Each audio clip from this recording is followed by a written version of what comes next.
पुन्हा एकदा चर्चेला सुरुवात करतोय. ब्रेकपूर्वी आपला मुद्दा होता जतीन देसाईंनी मांडलेला एन्काउंटर्स बद्दलचा आणि सगळ्यात महत्त्वाची गोष्ट म्हणजे इनामदार साहेब मला तुम्हाला विचारायचं आहे, महाराष्ट्र पोलीस दलात मराठी अमराठी हा वाद आहे, खरं आहे का? प्रदीप शर्मा याच लखनभैया केसमध्ये होते, ते सुटले, पण या अधिकाऱ्यांना जन्मठेप झाली, याचा अर्थ काय लावायचा? आणि हे जे एन्काउंटर होतं किंवा अशी जी एन्काउंटर होतात त्यापैकी किती खरी असतात, किती खोटी असतात? तीनही प्रश्न तुम्ही फार खुबीने विचारलेले आहेत. पहिलं, एन्काउंटर खरे असतात का खोटे असतात हा खूप स्पष्ट मुद्दा आहे. त्यामुळे त्याच्यावर काहीही बोलण्याची आवश्यकता नाही. ज्याला पाहिजे तसा अर्थ घ्यावा. चुकीचा घेतला तरी उत्तम, बरोबर घेतला तर फारच उत्तम. हे बहुसंख्य एन्काउंटर्स ही पोलिसांच्या सोयीने होतात. नो कबुली जबाब निखिल, प्लीज. नाही मी विचारतोय कारण माझी पत्रकार म्हणून ही माहिती आहे, आजपर्यंत जी एन्काउंटर्स बघितली आहेत की गुंड असतो, बरोबर आहे, पण मुद्दा असा आहे की गुंड जरी असला तरी पोलिसांना गुंडाला अशा प्रकारे गोळी घालण्याचा अधिकार आहे का? कारण हीच गोळी उद्या राजकीय कार्यकर्त्यांना घातली जाऊ शकते, निष्पाप नागरिकाला सुद्धा घातली जाऊ या शकते. शेवटच्या दोन वाक्यांवर संपूर्ण सहमत आहे. कारण क्रिमिनल जस्टिस सिस्टीम ही घटनात्मकरित्या प्रस्थापित झालेली आहे. त्याचाच उपयोग केला पाहिजे. साक्षीदार येत नाहीत, त्या साक्षीदारांना धमकावलं जातं, पुरावे नष्ट होतात, म्हणून एन्काउंटर हे औषध नाही. नंबर एक. प्रकार कसा झाला, ज्या एका वाईट गोष्टीचं गौरवीकरण किंवा उदात्तीकरण चालू होतं त्यावेळेला ती वाईट गोष्ट हीच वैध म्हणून गणली जाऊ लागते. एन्काउंटरच्या बाबतीत एक्झॅक्टली ते झालेलं आहे. कारण ज्या वेळेला गँग वॉर अत्यंत पराकोटीला पोचलेलं होतं त्यावेळेला मुंबई पोलिसांनी एन्काउंटरची भूमिका घेतली आणि गँग वॉरला आळा घालण्यामध्ये ते कमालीचे यशस्वी झाले. हे रिबेरोंच्या काळापासून झालं. त्यामुळे या एन्काउंटरला एक गौरवीकरण, उदात्तीकरण प्राप्त झालं. त्यावेळेला एन्काउंटर स्पेशलिस्ट अब तक 56 आणि काय वेगवेगळे सिनेमे निघाले. ते लोकांनी चविष्टपणे पाहिले. कारण शेवटी लोकांना 3 तासाची करमणूक लागते आणि आयुष्यात, प्रत्यक्ष आयुष्यात नसलेलं थ्रिल पडद्यावर बघायला मिळतं. हा एक भाग. त्यामुळे उदात्तीकरण झालं, गौरवीकरण झालं. जे वरिष्ठ अधिकारी त्यावेळेला क्राईम ब्रांचच्या किंवा मुंबई पोलीसच्या प्रमुखपदी होते त्यांचं कौतुक करण्यात आलं की अत्यंत व्यावसायिक, प्रोफेशनल पोलीस ऑफिसर. ठीक. या प्रत्येक वेळेला कधीही मी 38 वर्षाच्या अनुभवाने सांगतो, मध्यम रँकचे ऑफिसर्स, इन्स्पेक्टर, डीवायएसपी, सब इन्स्पेक्टर्स, एपीआयच आणि त्यांच्या जोडीला असलेले कॉन्स्टेबल्स स्वतःच्या बुद्धीनी आणि अक्कलेनी आणि अधिकारात एन्काउंटर करण्याची त्यांची हिम्मत नाही, त्यांची कुवत नाही आणि तेवढे रिसोर्सेस त्यांना उपलब्ध होऊ शकत नाहीत. याचाच अर्थ प्रत्येक एन्काउंटरमध्ये वरिष्ठांची संमती किंवा मूक संमती किंवा नेल्सन्स आहे ज्याला आपण म्हणतो डोळे झाक, ही प्रत्येकात होती. इनामदार साहेब, मी तुम्हाला थांबवतोय, तुम्ही अगदी नेमका मुद्दा मांडलेला आहे. प्रत्येक यांची जी वेळेला तक्रार आहे, दिलीप सूर्यवंशीची तक्रार आहे, अगदी कबूल. प्रदीप सूर्यवंशी आणि इतर जे त्यांच्या खालच्या रँकचे पोलीस शिपाई आहेत, अधिकारी आहेत, यांना बळीचा बकरा करण्यात आलं आणि प्रदीप शर्मा सुटले. याचा अर्थ वरिष्ठांनी जबाबदारी स्वीकारली नाही असा होतो का? 101%. म्हणजे प्रदीप सूर्यवंशींना बळीचा बकरा करण्यात आलं. त्यांच्या बरोबरच्या 13 जणांना बळीचा बकरा करण्यात आला. सवालच नाही. दिलीप सूर्यवंशी तुम्हाला पाठिंबा देत आहे या मुद्द्यावर. इनामदार साहेब, मला सांगा तुमची तक्रार काय? तुम्ही उद्धव ठाकरेंकडे गेलात, तुम्ही राज ठाकरेंकडे गेलात, तुमचं म्हणणं काय? वरिष्ठ पोलीस अधिकारी तुमच्या बाजूने उभे नाही राहिले? बरोबर आहे. आमची तक्रारांनी आम्ही त्यांना मदत मागायला गेलो होतो. तक्रार हीच आहे. सुरुवातीला तुम्ही करार सांगितलं, केल्यानंतर तुम्ही सर्व काही मदत न करता निघून हे सर्व अधिकारी 11/11/2006 जाग्यावर होते. Commissioner Roy, joint commissioner Patnaik साहेब, बिपिन बिहारी हे सर्व जाग्यावर होते. सगळ्यांना माहिती होतं. त्यांनी आपल्याला टीम दिली होती. हे सगळ्यांना असताना की आजपर्यंत आयो जो प्रसन्न आहे त्यांनी काहीच केलं नाही ह्यामध्ये. जर ते जर आरोपी जे एफ आय आरमध्ये आलेले, प्रदीप शर्मा कसे सुटले? प्रदीप शर्मा सुटला तर त्यावेळी जागेवर प्रदीप शर्माचा का रोल नव्हता त्या ठिकाणी. आणि एफ आय आरमध्ये नाव पहिला जी एफ आय आर आपण दिलेली आहे त्यामध्ये प्रदीप शर्मा नव्हता. प्रदीप शर्मा जे पॉलिटिशियनला होता. त्यामुळे प्रदीप शर्मा तिथं नव्हताच, असं ते रोल आलेलं आहे. आणि बऱ्याचशा गोष्टी प्रदीप शर्मालाही अडकवण्याचा प्रयत्न केला. मेन त्यांचा टार्गेट प्रदीप शर्मा होता आणि त्यामुळे आपल्याला अडकवलं गेलं. आणि त्यामुळे हे जे 12 जे 17 जे 22 लोक आज आहेत, 7 पोलीस शिपाई, 5 अधिकारी व पब्लिक 7 आहेत, त्या नाहक बळी गेलेले आहेत. आणि ह्यांचं आयुष्य उद्ध्वस्त झालं आहे. गेले 3.5 वर्ष ते आतमध्ये आहेत. अजून 3 वर्ष आत राहणार, कारण हायकोर्टमध्ये अपील येईल त्यावेळी येईल, त्याचा काय भरोसा नाही आहे. आणि किती आणि तुमचं innocent म्हणणं आहेत. काय करायचं काय? आमचं म्हणणं आहे की हायकोर्टाने लवकरात लवकर बोर्डावर घेऊन ताबडतोब जेवढ्या लवकर होईल तेवढं हिअरिंग करावं आणि ह्या कोर्टचा निकाल देण्यात यावा. आणि वर्षाच्या याच्यामध्ये तुम्हाला राज ठाकरे आणि उद्धव ठाकरे यांची मदत पाहिजे. मदत सर्वांचीच लागणार आहे. आपली सुद्धा कसली लागणार मदत आहे. पाहिजे? तो अन्याय झाला असेल तर 100% सर्वांची मदत तुम्हाला मिळेल. इनामदार साहेब म्हणतायत की तुमच्यावर अन्याय झालाय, तर मीडिया सुद्धा तुमच्या बाजूने उभं राहील, त्यामध्ये काही शंका नाही. मला सांगा तुमची मागणी काय? आमची मागणी एकच आहे की जे आता उघड्यावर संसार पडणारे, जे घराच्या बाहेर जे पोलिसांनी जे क्वार्टर खाली करावं लागतील, ते मुलांची शाळा आहेत, त्यांचे राहण्याचा प्रश्न आहे, नंतर त्यांना पगार बंद खटल्याचा झाला, निकाल लागेपर्यंत प्रोटेक्शन मिळालं पाहिजे. Protection इनामदार मिळालं साहेब, पाहिजे. काय म्हणणं आहे यावर तुमचं? मी या पोस्ट जजमेंट निकालानंतरची सांत्वन, पाठीवर हात, माया, बंधुभाव, भाईचारा या सर्व केलंच पाहिजे. कारण शेवटी पोलीस आमचं एक कुटुंब आहे. त्यातला कोण दुःखी असेल, कोण सुखी असेल, कोण वंचित असेल, कोण गरीब असेल, एकमेकाला मदत ही केली पाहिजे, याच्याबद्दल दुमत नाही. प्रश्न असा आहे, मी ज्यावेळेला मगाशी मुद्दा मांडला की वरिष्ठ जास्त जबाबदार आहेत, हे याच्यासाठी की वरिष्ठांनी या एन्काउंटर स्पेशालिस्टना प्रत्येक वेळेला टिश्यू पेपरची वागणूक दिलेली आहे. उपयोग करायचा आणि काम झालं की फेकून फेकून द्यायचं. द्यायचं. दया नायक साई हेच झालेलं आहे. सर्व सर्व एकाचं नाही, सर्व ज्यांना आपण एन्काउंटर स्पेशालिस्ट हे वाक्य सुद्धा मला खूप दुःख देतं. पण जी किताब दिलाय आपण एन्काउंटर स्पेशालिस्ट, त्या प्रत्येक अधिकाऱ्याला टिश्यू पेपरसारखं वागून फेकून देण्यात आलेलं आहे या वरिष्ठांतर्फे. फक्त एकच आहे, यात मराठी आणि अमराठी हा वाद आणता कामा नये. असा वाद नाहीये. वरिष्ठ आणि तथाकथित पोलीस खात्यातली किंवा शासनातली, प्रशासनातली जी अतिवरिष्ठ अधिकाऱ्यांची सरंजामशाही आहे, त्याच्या विरुद्ध आवाज उठवला पाहिजे. त्याच्या विरुद्ध आवाज उठवला पाहिजे. ते ताकाला जाऊन भांडं लपवू शकत नाहीत, मी नाही त्यातली म्हणू शकत नाहीत. लीडरशिप पाहिजे असेल, स्क्वेअर अँड फेअर लीडरशिप करा, अन्यथा बाहेरचा रस्ता धरा. म्हणजे हे वरिष्ठ सांगायची अधिकारी वेळ आलेली. दोषी आहेत, मराठी अमराठी हा वाद नाहीये तुमचं असं म्हणणं आहे. प्रश्नच नाही. बाळा नांदगावकर, तुम्ही ऐकताय काय म्हणतायत इनामदार साहेब? मला तुम्हाला विचारायचं आहे, काय अपेक्षा आहे दिलीप सूर्यवंशीची? तुम्ही ऐकलेलं आहे हायकोर्टात आता अपील होईल, या अपिलामध्ये सर्वांनी त्यांच्या पाठीशी उभं राहावं अशी त्यांची इच्छा आहे. तुम्ही जाहीरपणे ही जबाबदारी स्वीकारणार का? बिलकुल, त्याच्याविषयी काही प्रश्नच येत नाही. सगळ्यात पहिली गोष्ट सांगतो तुम्हाला, मगाचपासून एवढी चर्चा चालू आहे, पण सन्मान्य दिलीप सूर्यवंशी साहेबांनी मगाशी 80 लाख रुपयाचा फ्लॅट द्या अशा प्रकारची एक मागणी कोणीतरी केली एका जस्टिसनी, असं त्यांनी आरोप केला की सत्य आहे ते सांगितलं. त्याच्याविषयी कुठेही काही आलं नाही. इनामदार साहेब आता थोडंसं मला वाटतं मूळ विषयाकडे आलेले आहेत. मगाचपासून ते मला वाटतं इकडे तिकडे चालले होते, पण आता ते मूळ विषयांकडे आलेत. इनामदार साहेब बहुतेक रिटायर्ड झालेले दिसत आहेत. इनामदार साहेबांनी स्वतःच्या छातीवर हात ठेवून सांगावं की पोलीस दलामध्ये उत्तर, दक्षिण आणि महाराष्ट्र पोलीस असं युद्ध आहे की नाही. युद्ध नसेल तर त्यांनी सांगावं की त्याचं युद्ध नाही आहे. मी छातीवर हात ठेवून सांगतो की पोलीस दलामध्ये चढाओढ आणि कुरघोडी करायचं बरंचसं राजकारण चालतं आपसामध्ये. एक नंबर 2, त्यांच्या जलश्रुतीवर प्रचंड चालते. का प्रदीप शर्माला टार्गेट केलं जात होतं? का आमच्या मराठी पोलिसांचं खच्चीकरण केलं जात होतं? आता सन्माननीय शिरीष इनामदार साहेब म्हणाले की ह्याच्यात वरिष्ठ पोलिसांचा हात होता. आजही असं म्हणतायत की ज्याला कसाबने या ठिकाणी अटॅक केला त्यावेळेस बरेचसे अधिकारी, नॉन महाराष्ट्रीयन अधिकारी बाजूला राहिले. मग आता इनामदार बोलतात हे पोलीस अधिकारी कोण आहेत? पण इनामदार जे साहेब याचं आमच्या उत्तर द्या तुम्ही. याचं पोलिसांना कारण मी तुम्हाला सांगतो. बाळा नांदगावकर, एक सांगा मिनिट मला, थांबा. हे कोण आहेत सांगा ना तुम्ही. बाळा नांदगावकर, एक मिनिट थांबा. इनामदार साहेब, ही चर्चा आम्ही खूप वर्ष हो, ऐकतोय थांबलोय. की महाराष्ट्र पोलीस दलामध्ये, मुंबई पोलीस दलामध्ये वेगवेगळ्या लॉबी आहेत. दक्षिणात्य अधिकाऱ्यांची लॉबी आहे, उत्तर भारतीय अधिकाऱ्यांची लॉबी आहे, आणि ह्या लॉब्या एकमेकावर कुरघोडी करत असतात.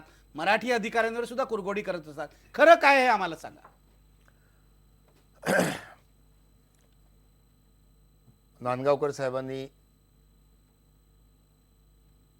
सांगितल्याप्रमाणे आता जरा मी ताळ्यावर यायला लागलेलो आहे, त्यामुळे आता ताळ्यावर येऊन बोलतो. त्यांनी ओळखलंय मी रिटायर झालोय.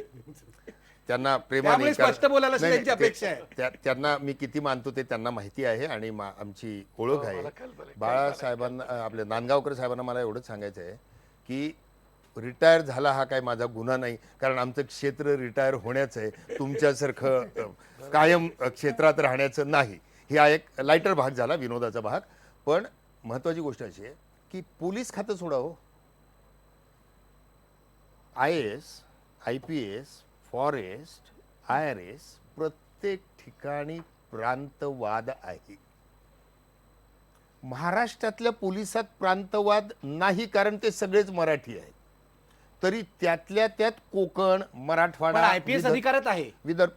मी म्हटलं ना, IPS, IAS, IRS, IFS प्रत्येक ठिकाणी प्रांतवाद आहे. महाराष्ट्रातल्या पोलीस खात्यांवर बोलायचं झालं तर north Indian, south Indian, Punjabi lobby, वेगवेगळ्या लॉबीज आहेत. तो मुद्दा आत्ता नाही. त्याच्यावर आजचा सवाल परत दुसरा घेऊ.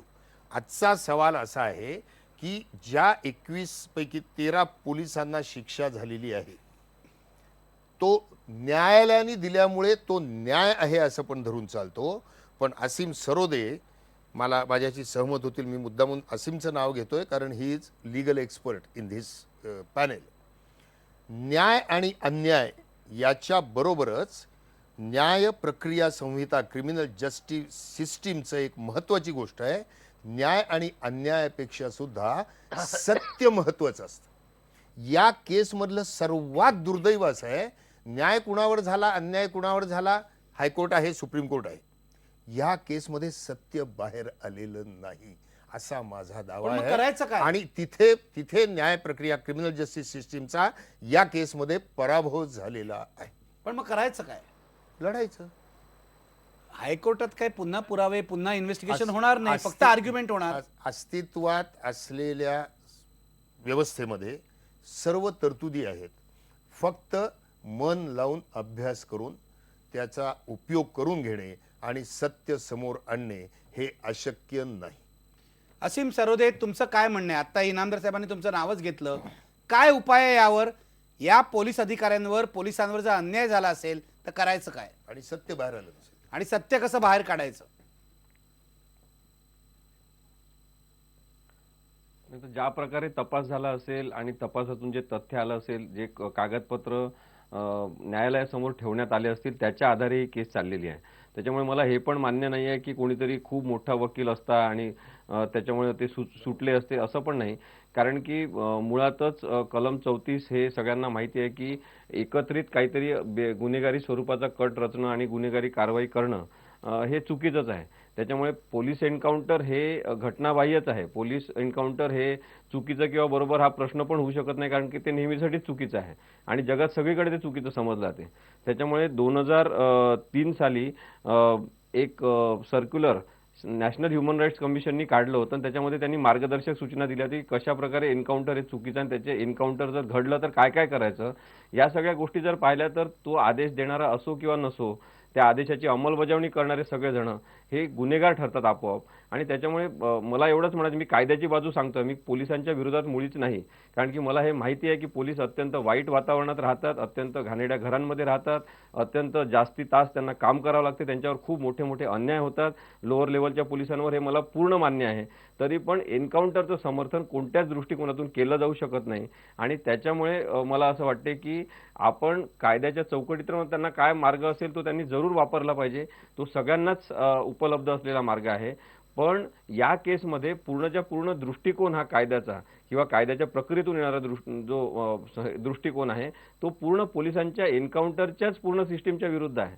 एन्काउंटर लोकांना खूप आवडते, पण मला असं वाटतं की आपण राक्षसी गुण आपल्या व्यवस्थेमध्ये पेरतो, पोलीस व्यवस्थेला आपण राक्षस बनवतो. त्यातल्या कोणी लोकांनी काही पण केलं तरी चालेल अशा प्रकारची परिस्थिती निर्माण करून आपण जे गुन्हेगार नाही त्यांच्यावर पण त्यांनी गोळ्या चालवल्या तरी चालेल अशी परिस्थिती निर्माण करतो. ही अत्यंत धोकादायक परिस्थिती आहे. आपल्याला व्यवस्था लोकशाही पूर्णच ठेवली पाहिजे, हे लोकांनी समजून घेण्याची गरज आहे. त्याच्यामुळे पोलिसांच्या विरोधात आपण कोणी बोलायची गरज नाही, पण कायद्याचं संवर्धन कसं करायचं यासाठी पोलीस व्यवस्था माणुसकी प्रधान असली पाहिजे, हा विचार म्हणून खूप महत्वाचा आहे असं मला वाटतं. बरोबर आहे. मी येतो. तुम्हाला काहीतरी म्हणायचं आहे दिलीप सुरेश?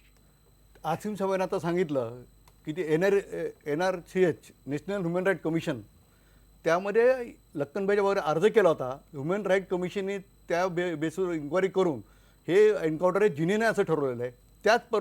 प्रमाणे SLA स्पेशल लाईन ॲक्विशन जे महाराष्ट्र गव्हर्नमेंट अपॉइंट केलेलं असं पर्टिक्युलरली ज्यामध्ये माणसाचा मृत्यू होतो त्यांनीही हे अपील केलेलं आहे. इथे जिनीन एन्काउंटर गव्हर्नमेंट ऑफ महाराष्ट्राने देखील ॲक्सेप्ट केलेलं आहे त्यावेळेला.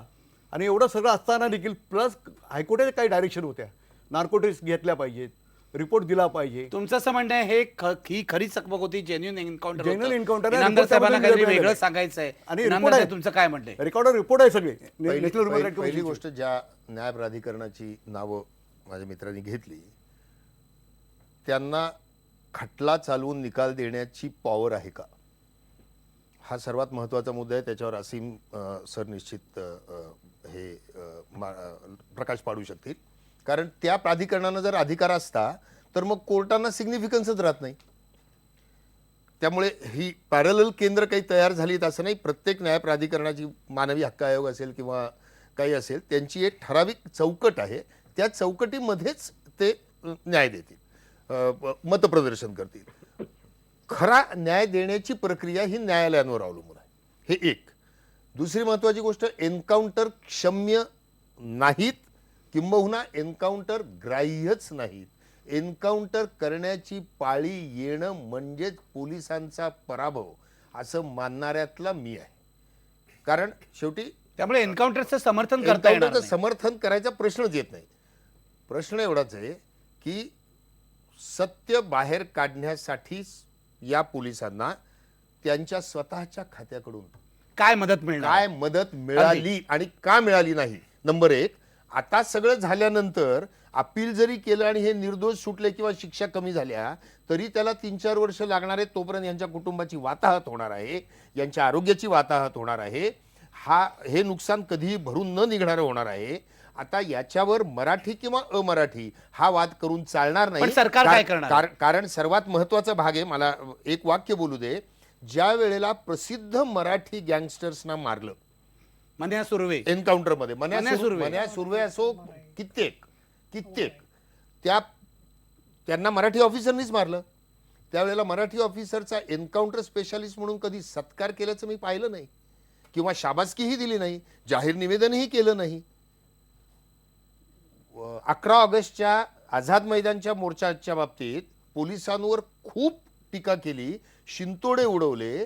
त्यातले मराठीच पोलीस अधिकारी रस्त्यावर उभे होते. ज्या वेळेला इव्हन मराठी स्त्री पोलीस अधिकाऱ्यांवर हात टाकला मोर्चेकऱ्यांनी, त्यावेळेला सुद्धा मी इथे बोललेलो आहे त्या विषयावर की पुरुष पोलीस अधिकाऱ्यांनी हात उचलला नाही. त्यावेळेला काय वरिष्ठांनी वॉकीटॉकीवरनं सांगितलं होतं का की करू नका म्हणून?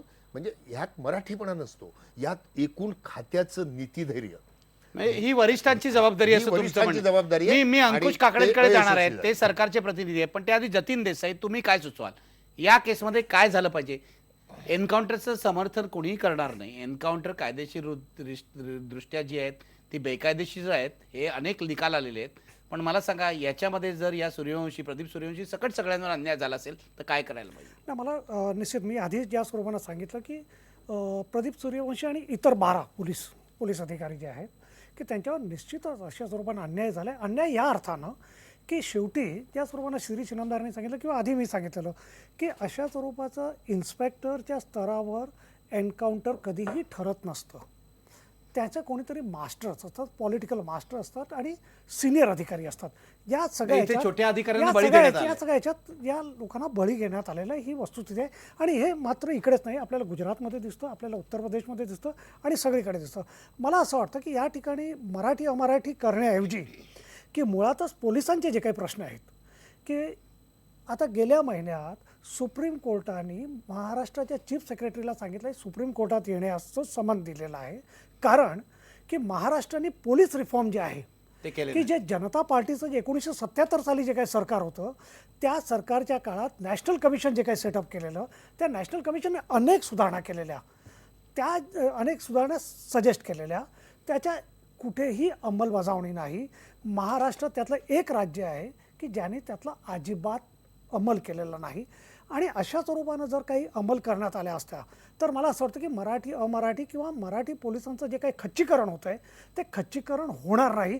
किंबहुना मला असं वाटतं की राज ठाकरे किंवा इतर जे काही राजकीय पक्ष आहेत त्या सगळ्यांनी पोलीस रिफॉर्मचा मुद्दा घेतला पाहिजे.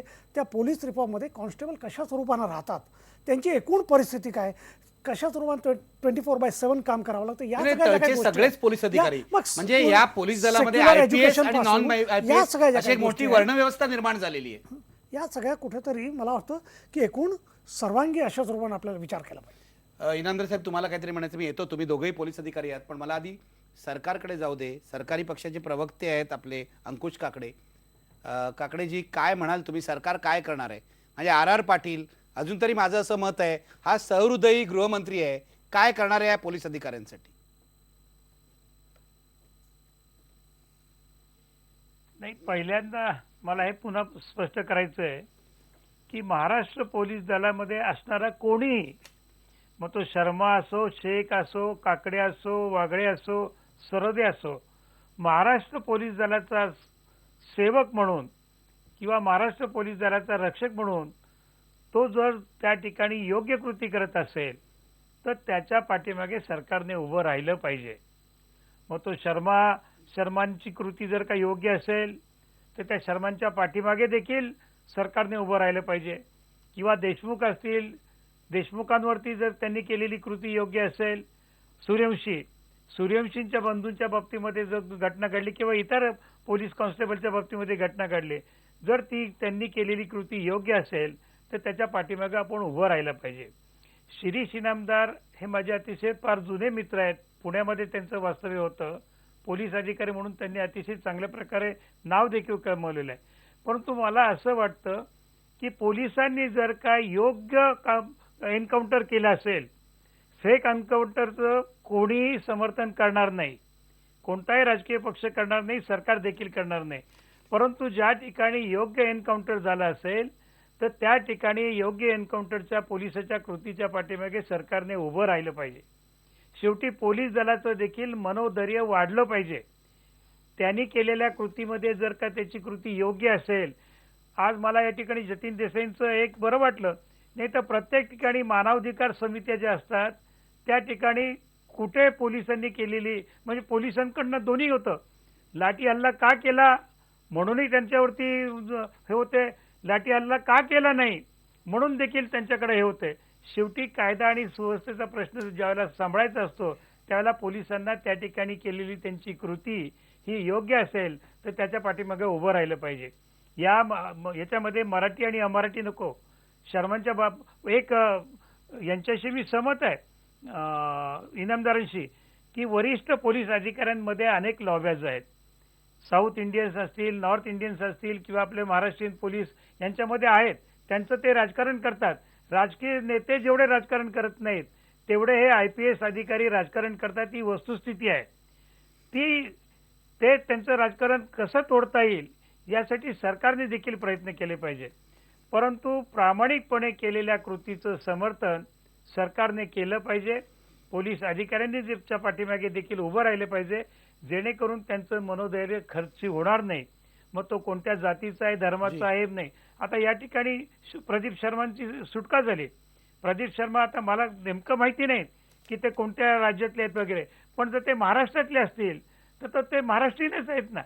या ठिकाणी मराठी आणि मराठी न करता महाराष्ट्रीय पोलीस दलातला सेवक, महाराष्ट्रीय पोलीस दलाचा रक्षक म्हणून त्याच्याकडे आपण पाहिलं पाहिजे. या बाबतीमध्ये पण काकडेजी, तुमचं गृह खातं या पोलीस अधिकाऱ्यांच्या पाठीशी उभं राहील का?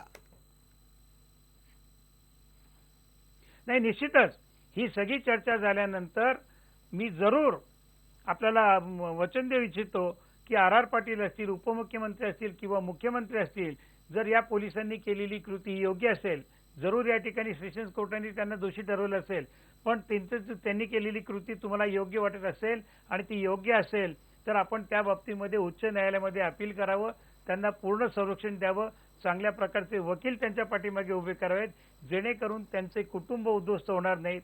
शिरीष इनामदारांनी सांगितलं त्याप्रमाणे जोपर्यंत या केसचा संपूर्ण निकाल लागत नाही तोपर्यंत त्यांची राहण्याची जागा असेल किंवा त्यांच्या बाकीच्या काही सुविधा असतील त्या हे करू नयेत. हे करत असताना जतीन देसाईंना माझी विनंती आहे की त्यांना जर का अशा प्रकारच्या सुविधा सरकारने उपलब्ध करून दिल्या तर त्याच्या विरोधामध्ये परत आरडाओरडा आपण करू नये. नाहीतर हे यांना दोषी ठरवलेलं आहे आणि आता यांना तुम्ही कशाला मदत करता, यांना का सुविधा देता. शेवटी त्यांच्याकडे देखील एक मानवतेचा दृष्टिकोन करून आपण पाहिलं पाहिजे. अगदी बाळा नांदगावकरांना काहीतरी म्हणायचं. मी येतो इनामदार तुमच्याकडे आणि तुमच्याकडे सुद्धा सूर्यवंशी, पण बाळा नांदगावकर काय म्हणायचं तुम्हाला? सरकार दखल घेतंय, तुम्ही पत्रकार परिषद घेतलीत, पण गृह खातं सुद्धा आता दखल घेणार आहे. नाही, मला वाटतं निखिलजी आता शेवटच्या भागामध्ये मला वाटतं थोडंसं सत्य बाहेर यायला लागले.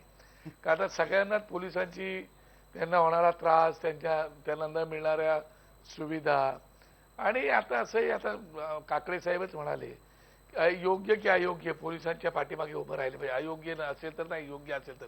पण माझं ठाम मत आहे, उच्च न्यायालयाने जशी SIT नेमली आणि इन्क्वायरी करायला लावली, राष्ट्रीय मानवी आयोगाने दिलेला निर्णय चुकीचा ठरवत, मग माझं म्हणणं आहे आता उच्च न्यायालय हे जे काही सिनियर ऑफिसर त्यांच्याशिवाय ही घटना घडलेली नाही, तर त्या सिनियर ऑफिसर्स लोकांची सुद्धा नावं बाहेर पाडण्यासाठी एखादी SIT नेमणार आहेत का? नंबर 1. नंबर 2, माझं स्पष्ट मत आहे की जर हे गुंड असतील तर या गुंडांना शेवटी कसं आहे, राजा हा मेणावनी मऊ, पण वेळेप्रसंगी राजावनी कठोर असावा लागतो.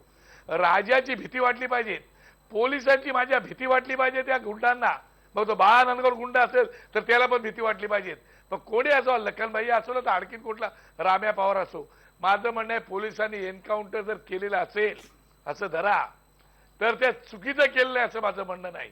माझं म्हणणं आहे की हे चुकीचे लोक आहेत ज्यांच्यामुळे समाजाला त्रास आहे. आलं लक्षामध्ये? एक आणि एक मिनिट समाजामध्ये बाळा अशा नांदगावकर, प्रकारचे- बाळा नांदगावकर, माझ्याकडे एक SMS आलाय, मला माफ करा पण तुम्हाला विचारतो, हो. तुमच्याच पक्षाबद्दल आहे. हा प्रेक्षक असं विचारतोय, जेव्हा तुमच्या पक्षाचे आमदार सरकारी कर्मचाऱ्यांना मारहाण करतात तेव्हा पोलिसांनी काय करायला पाहिजे? तुम्ही जे म्हणता कारवाई करा, तशीच कारवाई तुमच्या पक्षातल्या कार्यकर्त्यांविरुद्ध सुद्धा करायला पाहिजे का? जरूर जरूर, बिलकुल बिलकुल.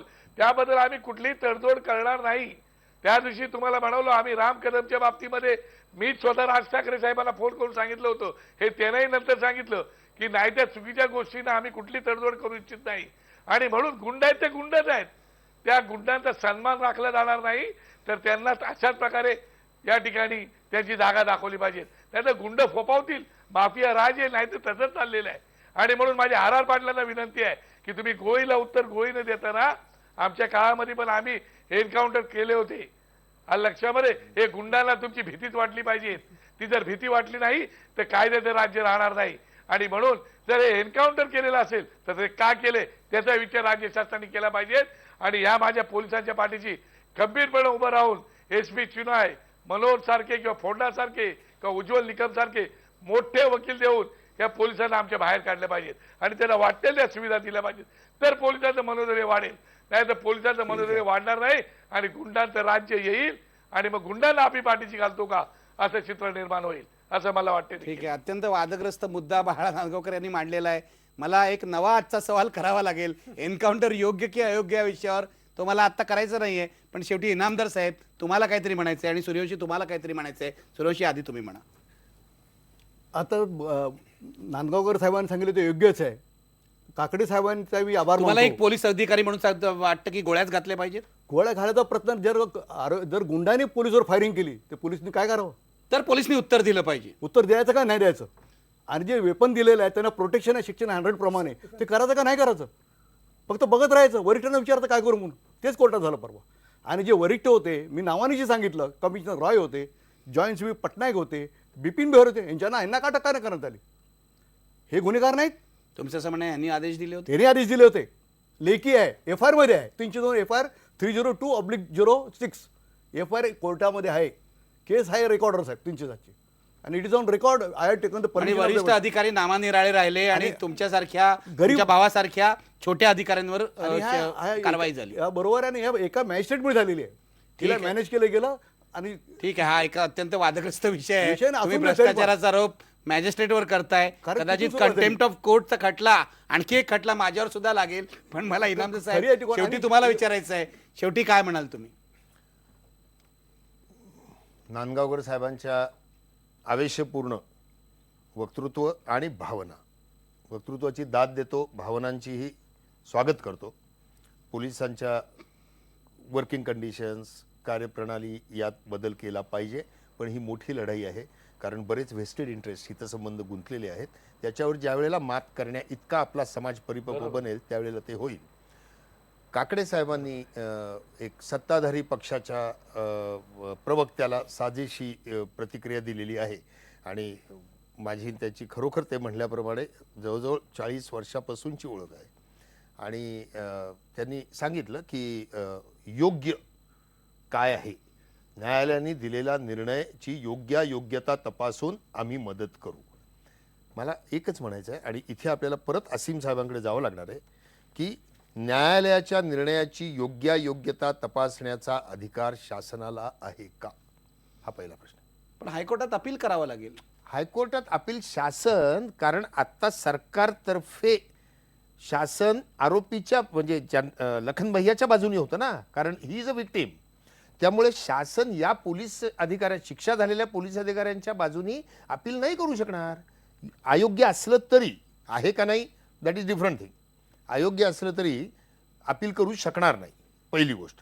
दुसरी गोष्ट, शासनाने काही करण्यापेक्षा समाजातल्या धुरीणांनी, विचारी लोकांनी एकत्र येऊन असे प्रकार होऊ नयेत याच्यासाठी त्यांच्या टॅक्समधनं पगार घेणाऱ्या सरकारी नोकरांच्या मागे उभं राहून त्यांची मानसिकता बदलणं, त्यांची वर्किंग कंडिशन बदलणं, त्यांचं नीतिधैर्य अबाधित राहणं, याच्यासाठी नांदगावकर साहेब आणि काकडे साहेब यांनी एकत्र येऊन काम करावं. फक्त या विषयाला मराठी अमराठी इतकं संकुचित स्वरूप देऊ नये, व्यापक प्रमाणात विचार करावा. दोघांच्या पक्षांची तेवढी वैचारिक कुवत आहे, वैचारिक वारसा आहे, तो सांभाळून समाजाच्या भल्यासाठी या पोलिसांच्या मानसिकतेत, वैचारिकतेत आणि नीतिधैर्यामध्ये बदल करावा, एवढंच माझं म्हणणं आहे.